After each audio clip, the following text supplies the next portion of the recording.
নমস্কার এবং প্রণাম জানাই বিশ্বকবি রবীন্দ্রনাথ ঠাকুরের 165তম বার্ষিকী। রবীন্দ্রনাথের কবিতা নিয়ে আমি বেশি কিছু বলতে চাই না, কিছু কিছু কবিতা আমাদের মন ছুঁয়ে যায়।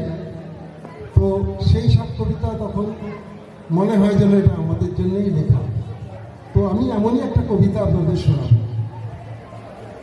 তার আগে একটু কবিতার প্রেক্ষাপট বলে দিলে আপনাদের সুবিধা হবে।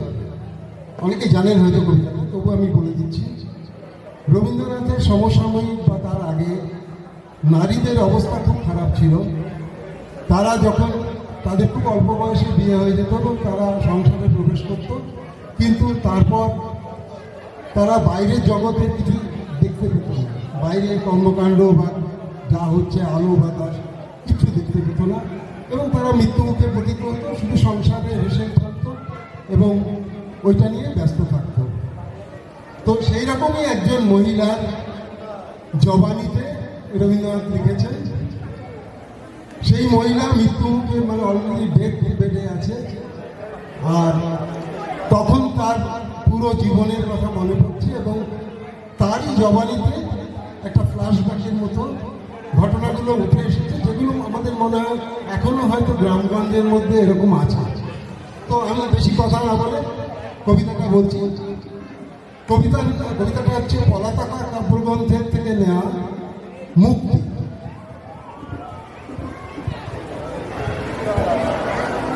ডাক্তারে যা বলে বলুক না তো, রাখো রাখো খুলে রাখো শিওরের ওই জানলা দুটো, গায়ে লাগু খাওয়া ওষুধ, আমার ফুরিয়ে গেছে ওষুধ খাওয়া।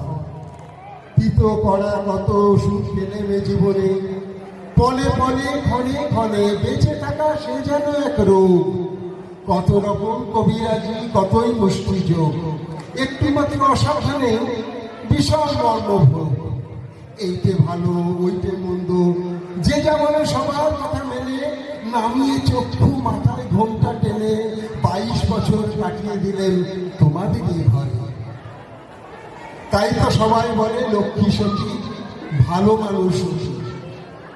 এ সংসারে এসেছিলেন 9 বছরের মেয়ে, তারপরে পরিবারের দীর্ঘ গলিতে 10-এর ইচ্ছা বোঝাই করা এই জীবনটাকে টেনে টেনে শেষে পৌঁছলো আজ পথের প্রান্তে এসে।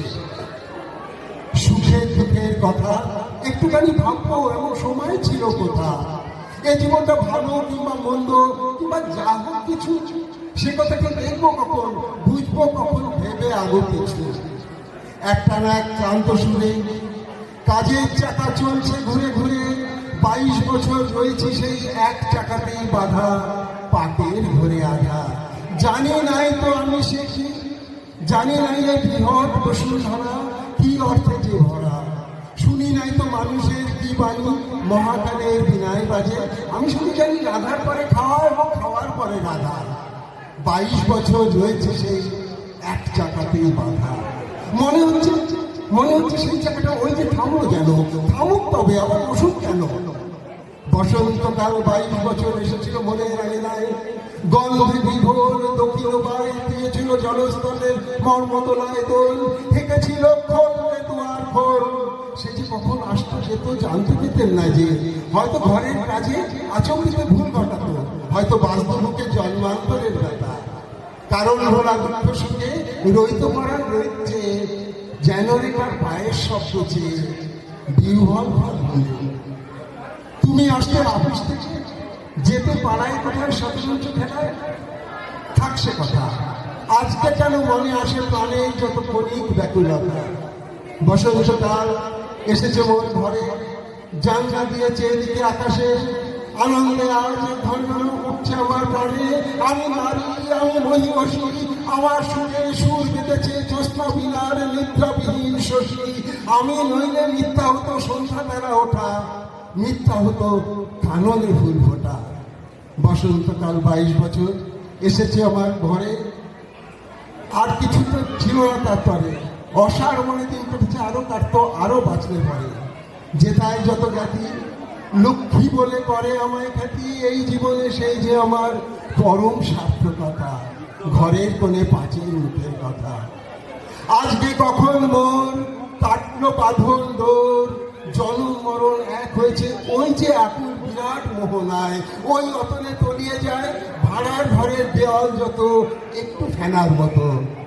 এতদিনে প্রথম যেন বাজে বিয়ের বাসি বিশ্ব আকাশ মাঝে, তুচ্ছ 22 বছর আমার ঘরের কোণে ধুলায় পড়ে থাক, মরণ বাসর ঘরে আমায় যে দিয়েছে ডাক, দাঁড়ে আমার প্রাপ্তি সেজে নয় সে কেবল প্রভু, খেলা আমায় করবে না সে কভু, চাই সে আমার কাছে আমার মাঝে গভীর গোপন যে সুধারস আছে, গ্রহ তারার মাঝারে সে ওই যে হোথা দাঁড়িয়ে রইলে নির্নিমেষে।